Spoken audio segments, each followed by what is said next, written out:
You can be Susanna White. Alright, now quickly go and change into your costumes.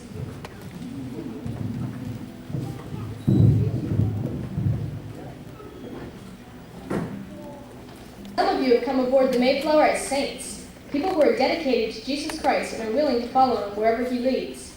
Some of you are strangers, people who are here for the adventure and the opportunity in the new world. Welcome, all of you. We must work together. The size of our Mayflower, as you can see, is about half the size of this room. 102 of us will be crammed in here for 66 days. There is little light or fresh air, I'm afraid, since the hatches must be battened down. The weather is too stormy to risk leaks. All we have to eat is dried pork, dried peas, dried fish, and hardtack. Warm beer is all that we will have to drink since the water is contaminated. Little children are constantly crying. The sailors are constantly teasing, calling us psalm-singing puke stockings. One sailor, who has threatened to cut up all the sick passengers and throw them overboard, has since gotten sick and died. Why are we on this rack-ship vessel, risking our very lives? Elder Brewster, encourage us. Why are we doing this? Don't you remember, brothers and sisters, what it was like? We spoke freely of our relationship with Jesus Christ and of his headship over the church. For that we were called fanatics. The House of Bishops was not pleased. Even our Christian brothers and sisters teased us, bullied us, harassed us. The Church of England even made us pay taxes. We were forced to come and go from our houses at meetings, and to keep from spies, or we were sent to prison. Keep from spies, we were forced to come and go from meetings. We spent 7 years in Holland working terribly hard for 12 to 15 hours per day for very low wages. Our children were persecuted. Were we wrong? No, brothers and sisters. Don't you remember the promise we made together to work hard, to follow God in all our ways, according to our best endeavors, whatever it costs, the Lord assisting us? Let us carry on with cheerful hearts. It is not with us as with other men, whom small things shall discourage. Now we are halfway there. Everyone sit down. The storm is picking up. Keep calm. Hold on to something secure. What was that? The support beam. The support beam of the main mast is broken. The iron spring. All hands on deck! The sailors aren't able to lift it. What shall we do? Let us pray to our God. Yet thou, Lord, can't save.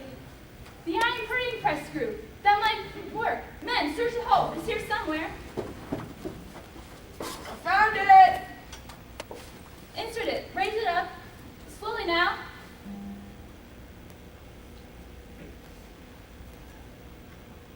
I got it! Thank God. What was that noise? Keep this purse from the gunpowder legs. Who did this? John Billington? What are you doing? Well, I got a goose quill and I put gunpowder on it and lit it, and wow, did it make a loud noise. That was a very stupid thing to do. You could have blown up this whole ship. But it might have been fun, but for our safety, we must all act responsibly. Oops. Land ho! But according to our calculations, we are too far south. We are heading farther and farther away from Hudson Bay. Let us take shelter here, but there is a problem. The strangers are talking about rebellion. Something must be done at once. Let us draft a document that embodies our equality under God.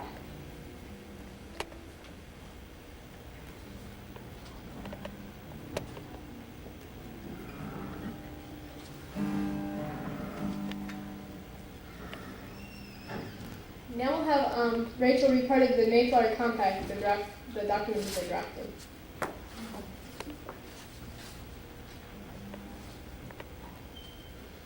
In the name of God, amen.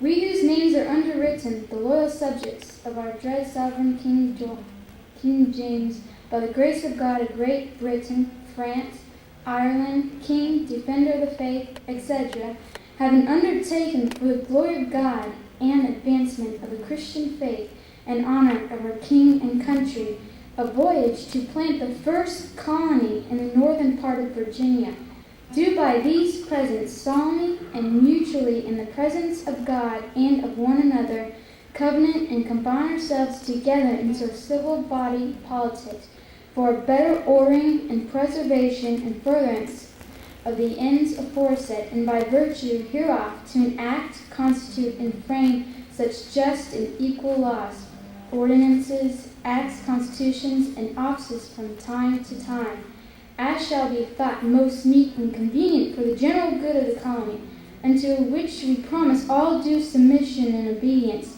and witness whereof we have hereunder subscribed our name at Cape Cod, the 11th of November, in the year of the reign of our sovereign King James of England, Anno Domini 1620. Man, we need 16 of you to scan out the area and find firewood. I found corn. What's that you found? Corn, you say? Do you think it's edible? I don't know. Only later will we find out how necessary this is to saving our lives.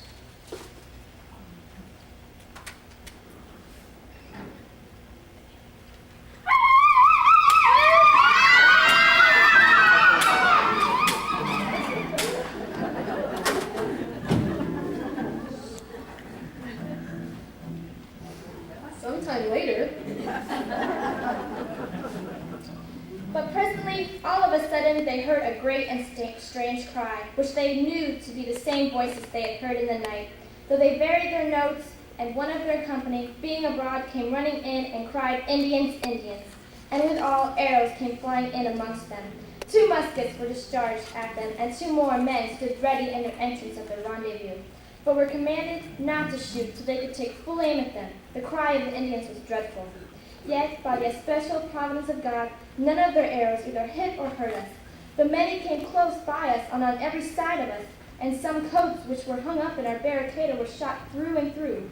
So after we had given God thanks for our deliverance, we went on our journey and called this place the First Encounter, which name it bears to this day. this is the part of the story that breaks my heart. I'll be reading this account from your diary. During the first winter experience, the General Sickness, we started dying off. 6 dead in December, 8 in January, and still more. It was as if Satan himself were fighting us. And then, January 14th, a sunny and icy day, wind was blowing through the cracks of the common house filled with the sick. A blazing fire started in the thatched roof. But if by God's grace every person was quickly taken outside, had they not been, everyone would have been blown apart by the gunpowder and loaded muskets. Adversity became worse and worse. By February, we were dying off 2 a day, even 3 on some days. A few of us who were not sick tended the others. By March, we had lost 47, nearly half our original number. But we were known as the people who never give up. The more adversity, the harder the prayer.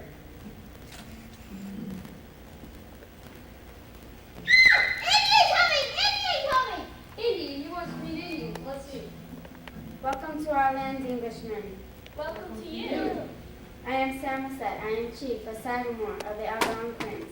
I like to travel, so I begged Captain Thomas, an English sea captain, for a ride down the coast from the north. How do you know English? I learned English from fishing captains.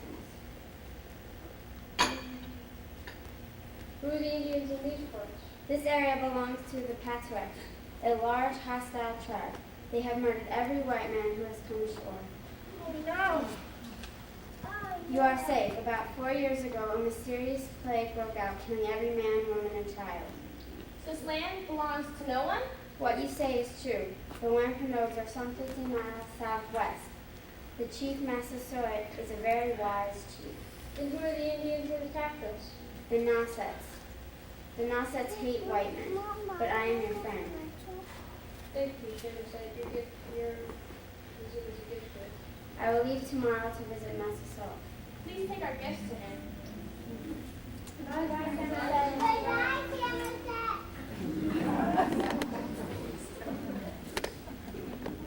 Next Thursday.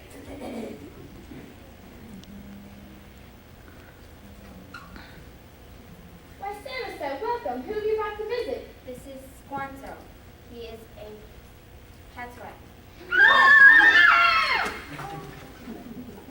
Don't fear, he is a friend. He will tell you his story. 15 years ago, I was stolen by my people by Captain George Weymouth and sent to England as a slave. Sir Friendo George taught me English so I could tell him about the Indians of New England. I remained in New England for 9 more years until I met a Captain John Smith. He promised to take me back to my people, the Patuxet. Soon after arriving, I was kidnapped again and sent to Malaga, Spain. And some local friars brought me to rescue me. That is where I learned about the true God. I met an Englishman on his way to London and went with him. Captain Durner embarked with me on board for New England. 6 months, I set ashore, 6 months before you arrived. But a terrible tragedy happened. Not one man, woman, or child of my Patuxet tribe was alive. Nothing but skulls and ruins remained. In despair, I wandered into Massasoit's camp. He took pity of me and welcomed me. Samoset tells me you need my help. I would like to teach you how to survive in these lands. I will help you. Look, eels. I will show you how to catch them. Stomp on the eels. Squash the eels out in the mud with your bare feet. Then catch them with your hands. I will show you how to plant corn. Plant when oak leaves are the size of a mouse's ear.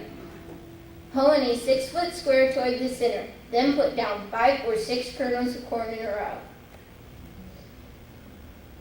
Fertilize with fish. That will not work. We've only caught 1 codfish in 4 months. No matter. In 4 days the creek will be full. I will show you how to make weirs to catch them. Now you must guard against wolves, who will try and steal your fish. Guard for about 2 weeks, and you will have corn. Look, I made up a little wall. 5 kernels of corn in a row, 1 for the blackbird, 1 for the crow, 1 for the cutworm, and 2 to grow. Now I will show you how to stalk deer, how to plant pumpkins, how to refine maple syrup, how to find berries, how to trap beavers and trade their pelts. We are brothers.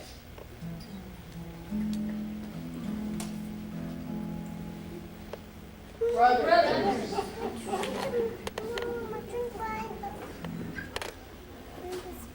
In May, as the weather is warming and the wildflowers are blooming, we are having a wedding festival. Edward Winslow lost his wife during the general sickness, and Susanna White lost her husband. Edward and Susanna now going to marry. Let's celebrate together. This year, we will build new buildings. We will go north and trade with Indians, as Squanto is our interpreter. We will whittle new tools and implements. We will plow the fields.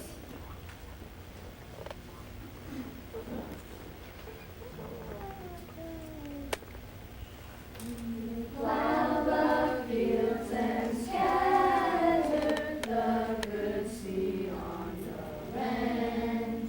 But it is fed and watered by God's almighty hand. He sends the snow in winter, the warmth to swell the grain, the breezes and the sunshine, soft, refreshing rain. All good gifts around us are sent from heaven above. We thank the Lord, oh thank the Lord for all his love.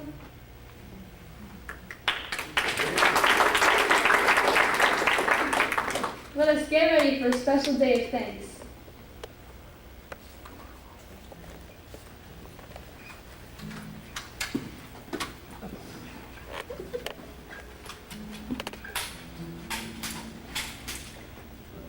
I will show you how to make hoe cakes. First, mix in the cornmeal and the flour, adding a little salt. Add hot water. Now mix the molasses, oil the hoe, and make a little cake. You like? Set up the board and bring on the carrots, the onions, the turnips, the parsnips, the cucumbers, the radishes, peas, and cabbages. We have to get busy making fruit pies. Are the men back from the hunt yet?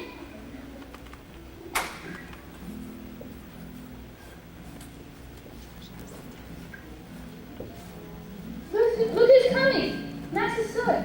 Oh, dear Lord, how are we going to feed all these people? Master Suet, what have you brought us? 5 dressed deer? More than a dozen wild turkeys? Master Suet, we thank you.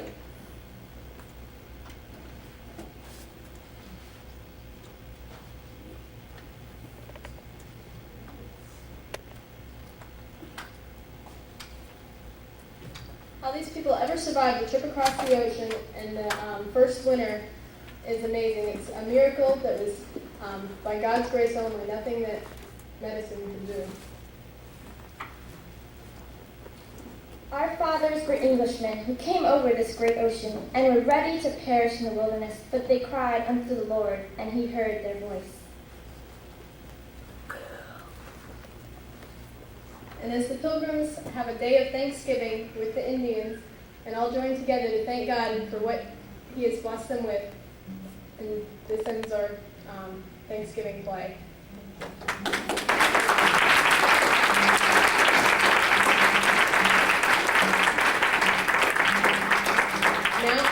Now we're going to sing Happy Birthday, Jesus.